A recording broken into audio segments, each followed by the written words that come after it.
நான் இன்றைக்கு விவசாயம் தான் பண்ணிட்டு இருக்கிறேன். என்னுடைய தொழில் விவசாயம் தான். என்னுடைய நிதிலேயே பயோடேட்டா கேட்பாங்க. எம்எல்ஏ இருந்தாலும் சரி, சிஎம் இருந்தாலும் சரி, அதாவது அமைச்சராக இருக்கும்போது, எம்எல்ஏ எம்பி இருக்கும்போதெல்லாம் நான் விவசாயி தான் நான் கொடுத்தேன்.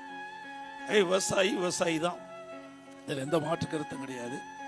உங்களை போல நானும் தீவிர விவசாயியாக இருந்தவன். சாதாரணமல்ல, தீவிரமாக நான் பாடுபட்டவன். அதில் நெல் எப்படி சாகுபடி செய்கிறது, கரும்பு எப்படி சாகுபடிது, வாழை, மஞ்சள், பாக்கு, அதே மாதிரி மிளகாய் எல்லாமே பயிரிட்டுங்கிறது எல்லாம் தெரிஞ்சுக்கணுங்கிறதுக்காக எங்கள் அப்பா நிறைய ட்ரைனிங் கொடுப்பார். நாம் தெரிஞ்சாதான் மற்றவங்களுக்கு வேலை சொல்ல முடியும்.